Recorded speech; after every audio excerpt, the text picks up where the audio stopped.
One,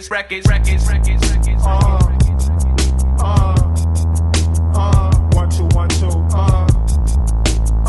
one, two, one, two, my dog, it's bigger than hip hop, hip hop, hip hop, hip.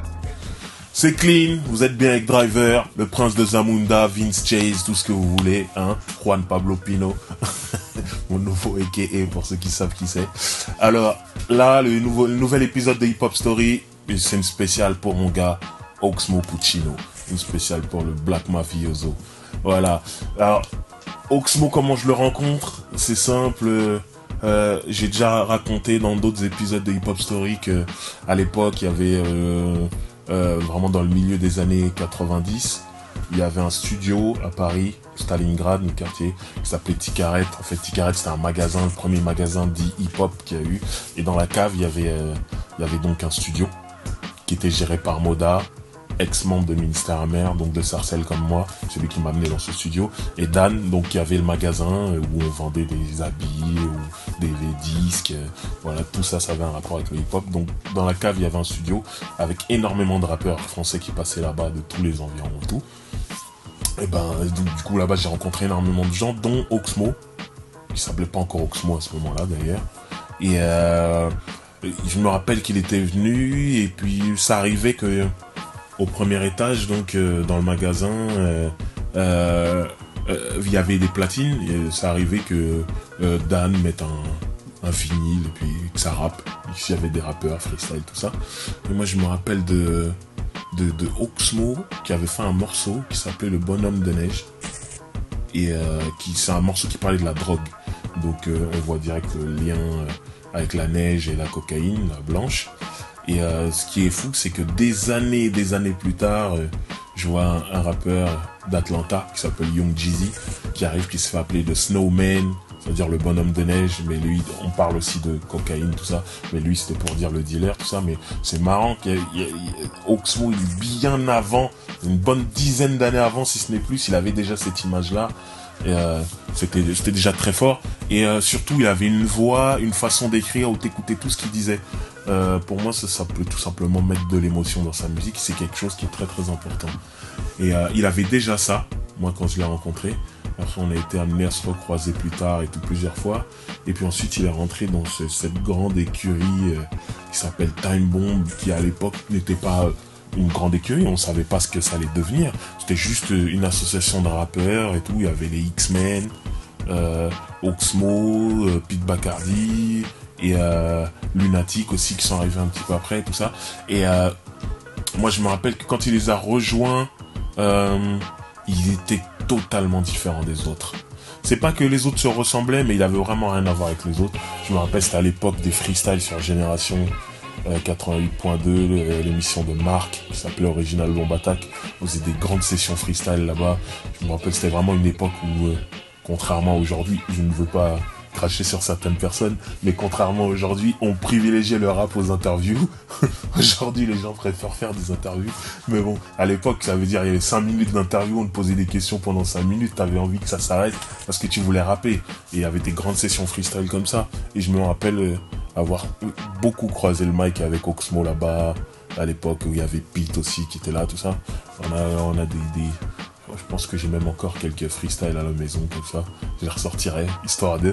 Et c'était, voilà, on s'est liés d'amitié à ce moment-là, parce que tout simplement, on se respectait, on respectait la musique de chacun et tout. Et pour moi, et c'est même pas que pour moi, pour beaucoup de gens, Oxmo, il a vraiment décollé dans le milieu quand il a fait le morceau Putsch Fiction, qui est sur la compilation L432. J'invite tout le monde à aller l'écouter. Ceux qui connaissent pas déjà, vous allez découvrir un grand morceau, vous allez prendre une claque. Ceux qui connaissent, vous savez très bien que vous avez envie de le réécouter parce que ça fait un moment que vous l'avez pas écouté. Donc vous allez re-kiffer. Le morceau, c'est simple, c'était une grande fiction comme le titre l'indique, mais il y avait une folie dedans pour inventer tous ces personnages-là. Je pense notamment à Ploupalooza, pour ceux qui savent. Non, mais il racontait une vraie histoire mafieuse, mais dans les détails, ça veut dire... moi, des fausses blessures. C'est un film. C'est un film. Son morceau, c'est un film. Il y a Booba qui intervient dans le morceau, qui rentre, qui repart, tout ça. Le morceau, il était vraiment écrit comme un film. Aéroport de Bogota, appareil au top, c'est lunatique. Pit, départ dans 10 minutes en cas de doute, planque la coque dans le coq. Pit, briquez les armes, voici le plouc, un doute, un souci. Shootez tout ce qui bouge, on se retrouvera là où vous savez. Tout de suite, le type il tient louche, sa sueur coule comme si c'était douche. Et tel tous les fous qui voulaient me doubler mes roubles et je touche. C'est quoi le gros? C'est quoi ton blême pro? Merde, fils de pute, t'as un micro, t'es qu'un gros stupide. T'es trop stupide, bouge pas, je vais te buter, sale flic. Je viens de buter un sale flic, pute. Couvre ma fuite vite, j'ai mon Brigues. D'où je puise toutes mes sources fouines. Je fouille les rues et tombe sur mon pote Steve. Il me demande qui je veux, se prive pas pour Bouka, Bloupalooza, son petit neveu. C'est Bloupalooza, c'est fou ça, ce coup-ci il saura ce qu'il en coûte d'avoir voulu souhaiter doubler ma les seules lois auxquelles je crois, les miennes chaînes de vie, à la tienne et à la santé. Je finirai pas comme Scarface, percé de partout, blast dans la coque et criant fuck, you motherfucker. Lève ton flingue, charge-le, sois dingue, vise le teint et n'hésite pas si on injure. La monnaie, le sexe, les flingues, Oxmo Puccino sur la route pour aller chez Bloupalooza, une luxueuse. Et en fait, ça a fait un peu sa marque de fabrique à l'époque. Et il avait beaucoup d'histoires mafieuses comme ça. Et les gens appréciaient beaucoup ce côté-là. Du coup, son album après est arrivé, Opera Puccino, où il y avait beaucoup d'histoires comme ça et tout. Avec beaucoup de personnages inventés. De Tony Moza, John Smoke lui-même. Voilà, ceux qui connaissent bien le premier album d'Oxmo savent de quoi je parle. Et voilà.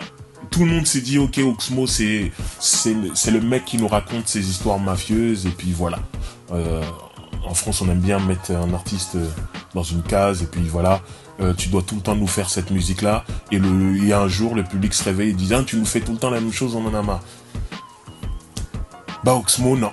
Lui, il a décidé que, voilà, vous avez eu un album avec un Oxmo qui raconte des histoires mafieuses, ben mon prochain album sera pas comme ça. Il a sorti un deuxième album qui avait rien à voir. Et je sais qu'il y a des gens qui l'ont pas compris, mais quand on prend du recul sur sa grande carrière, sur la grande carrière qu'il a aujourd'hui, on se rend compte que son deuxième album, il amorçait tout ce qu'il allait faire après.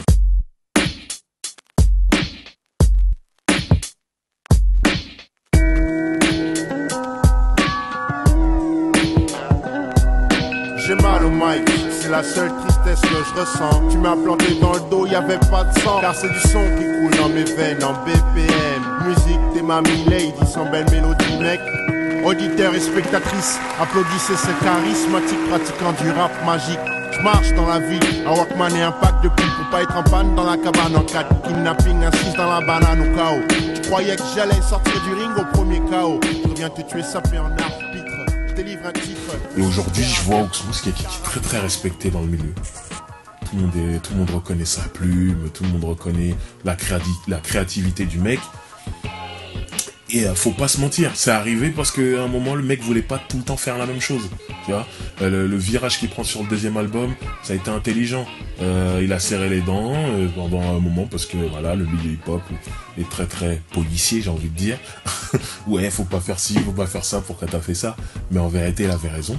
Et aujourd'hui, il est là, il mène sa carrière comme il faut la mener, il fait énormément de concerts, ses disques se vendent, et puis il est reconnu comme étant une plume, comme étant un lyriciste.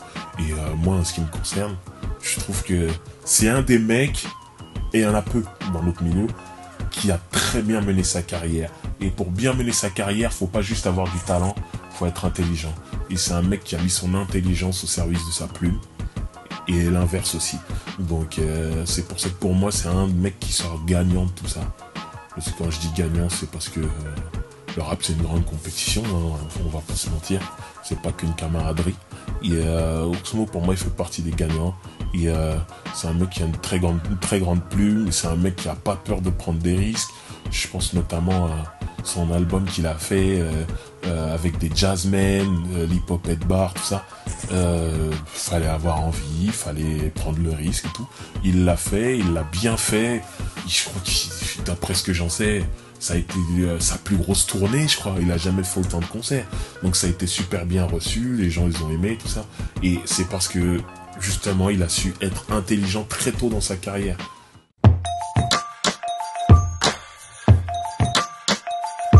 Il y a des jours qu'on attend plus que d'autres, comme ce jour où l'on marche vers le trône. La cousine venue accompagner Kali, ce genre de fleur que t'aimerais dans ton panier. Elle était superbe, rendait les hommes carnivores, un fantasme de peintre dans toutes ses formes. Les soirées people, elle adore mes cousines, Billy fuit la foule. Strass paillettes la rend pas folle, mais today, Kali passe l'audition ultime. Adieu les boulots de merde, vive la musique, on sait bien qu'elle va y arriver. Quand on mise tout, un rêve doit se réaliser, non? Perdre et gagner, savoir perdre, gagner, reperdre et gagner sans s'éloigner de soi-même. Rares les épargnes. On peut à la fois perdre et gagner, telle une triste mariée. Perdre et gagner, savoir perdre, gagner, reperdre et gagner sans s'éloigner de soi-même. Rares les épargnes. On peut à la fois perdre et gagner, telle une triste mariée. Et je pense que c'est quelqu'un qui devrait inspirer énormément de jeunes rappeurs en fait qui rentrent dans le truc. Il devrait essayer de comprendre pourquoi Oxmo il fait tel ou tel album et comment il le fait, tout ça. Je pense qu'il faut étudier à chaque fois chaque succès. Et pour moi, Oxmo, c'est quelqu'un que, pour moi, sa carrière, c'est un succès. Il faut étudier pourquoi ça l'est. Et pour moi, c'est tout simplement un mec qui était libre dans ses choix. Il était là, il a été créatif, il a toujours eu envie de faire autre chose et tout ça. Et je respecte beaucoup ça. Après, y a des gens qui disent, ouais, moi, je veux du Oxmo à l'ancienne et tout ça, machin. Ah, mon pote, j'ai juste envie de te dire que moi, là, je chose du 45. Tu peux pas me demander de re-rentrer dans du 33 quand j'étais petit. Mon pied a évolué, bah la musique c'est pareil, tu vois ce que je veux dire. Faut pas nous demander de refaire des trucs comme avant et tout. Et c'est pour ça que moi, Oxmo, je comprends tout à fait son évolution. Il a raison et qu'il continue. Et j'espère qu'il va nous livrer encore plein d'albums. Parce que c'est un grand monsieur, Monsieur Puccino. C'était Driver, une spéciale pour toi, Oxmo. Prochaine.